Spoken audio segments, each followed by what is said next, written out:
Welcome back to the channel, everyone. It's been a minute since I did a video. Today I'm hoping for just a quick, short, quick thought type video around exposure compensation in conjunction with either an automatic or semi-automatic shooting mode, mainly around wildlife photography, because that's the only type of photography that I personally do, and we're going to talk about that right after this.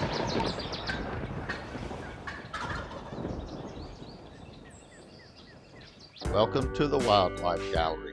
Join your host and fellow wildlife photographer, Doug Wallace, as we go in search of wildlife and wild places doing wild things to photograph. Welcome back to the channel, everybody. Today we're going to talk about semi-automatic modes like manual with auto ISO, or maybe you're going to use aperture priority or shutter priority. And when you listen or watch a lot of YouTube videos, these types of shooting modes are going to be pushed as fail-safes, shooting modes that the photographer has to think less about the image that the camera is about to take than he would if he was shooting full manual.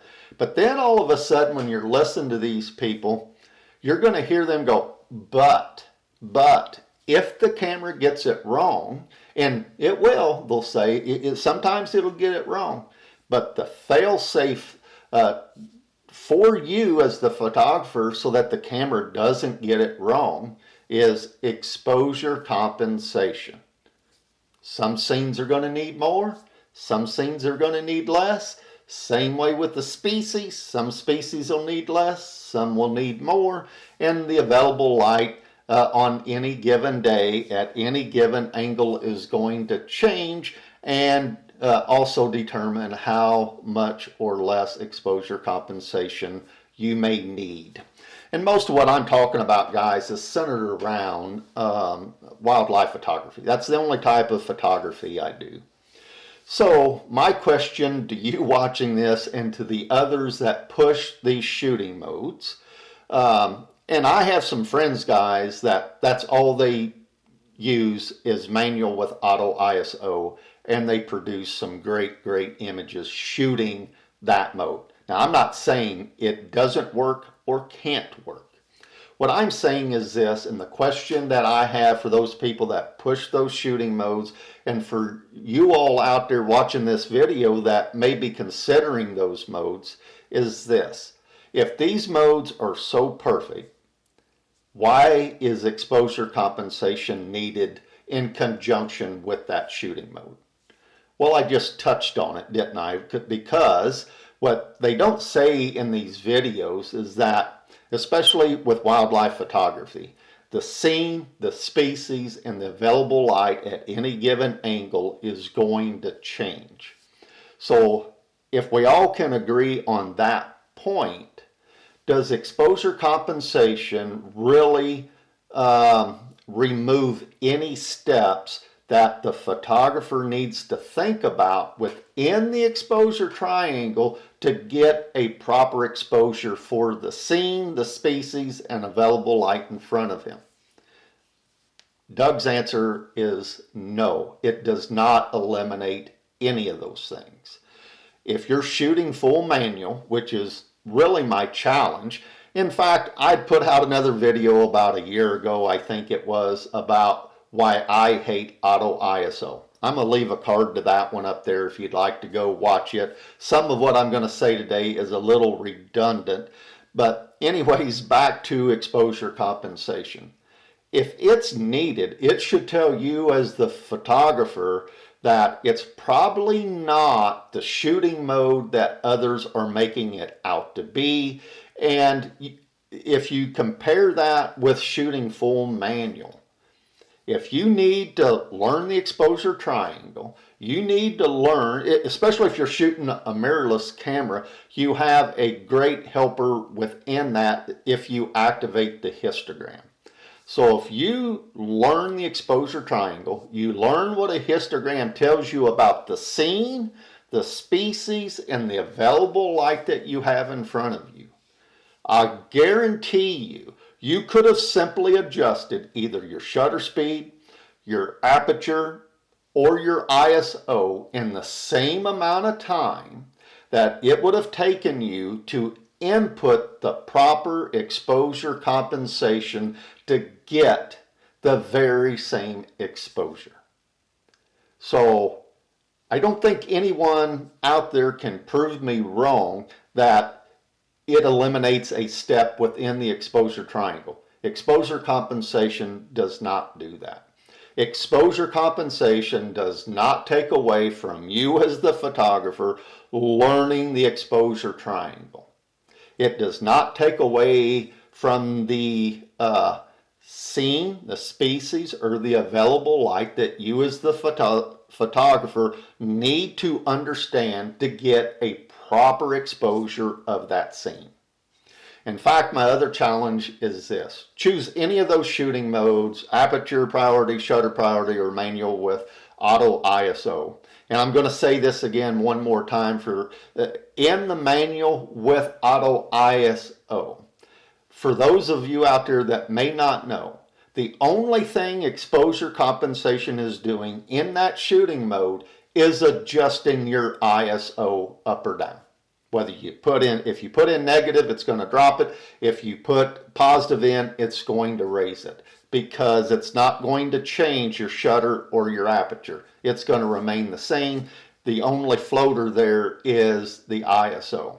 So if exposure compensation in that shooting mode is only adjusting your ISO, you're trying to tell me you can't adjust your ISO in the same amount of time?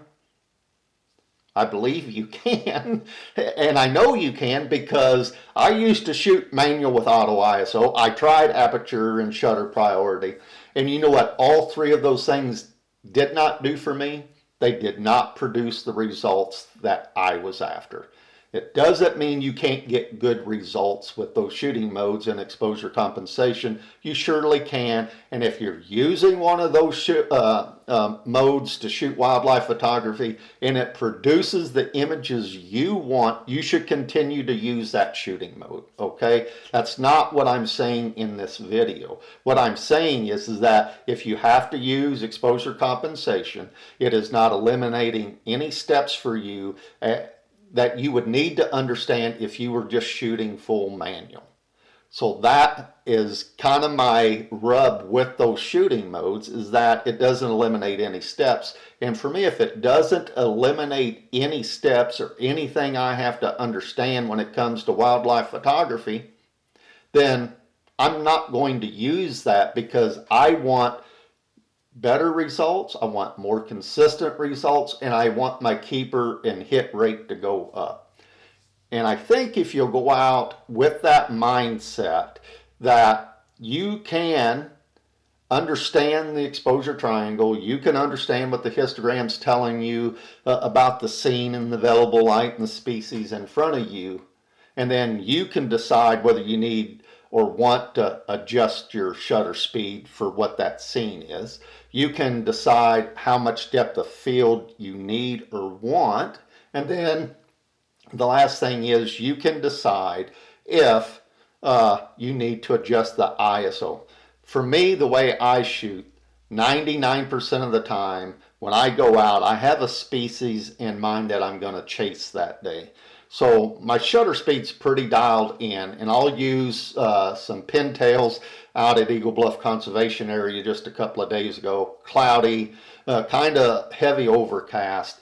So in my mind, I'm thinking, well, what's my shutter speed going to need to be to freeze the action? 2,000 is probably the minimum I want to go. Could I get by with 1,600?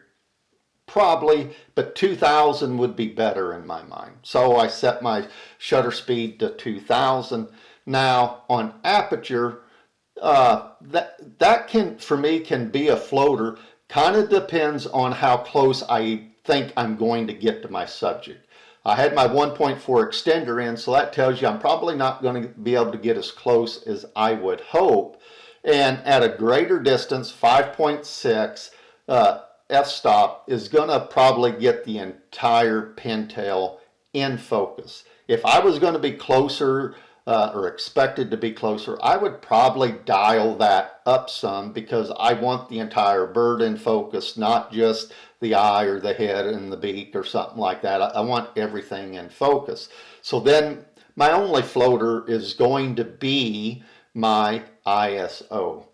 So now I can set it where I'm going to get a proper exposure, and then the next thing I need is just the action. I need these pintails taken off or coming into land, and I'm in a spot that's a high traffic area, and I know other photographers are driving through there, so all I really have to do is wait for other people to drive by. It's going to spook the birds off the water, and I'm going to be able to get some bird in flight shots. I'll show you this one that I got just a couple of days ago of this pintail here. So anyways, my challenge to you, if you're currently using one of these shooting modes, is to go out and see, by using full manual, did that automatic or semi-automatic shooting mode actually remove any steps you needed to understand in the exposure triangle and to be able to get that shot? Was it quicker for you? Was it faster for you? Did you end up with more in focus, sharp images than you did if you were shooting full manual? So that's what I want you to do. I just want you to understand, yes, exposure compensation with these shooting modes absolutely does work. But in my opinion, it doesn't eliminate any steps for you. It's not any faster than shooting full manual. And I fully believe that if you go out and try, give it a week's time, couple of weeks' time shooting full manual, I bet you find out that your hit rate, all the things you're wanting out of your wildlife photography absolutely improve. And that's my goal for you, is to just challenge you to get out there and improve your wildlife photography. And lastly, if you're getting the results out of one of those automatic or semi-automatic modes, then this video was not for you. I'm not crapping on you. I'm not crapping on those shooting modes. I'm challenging you to get out there and try something different to increase your hit rate and all that when it comes to wildlife photography. So thanks for watching today. Get out there, run the shutter, but remember to be safe. I'm positive somebody at home would like to see you again.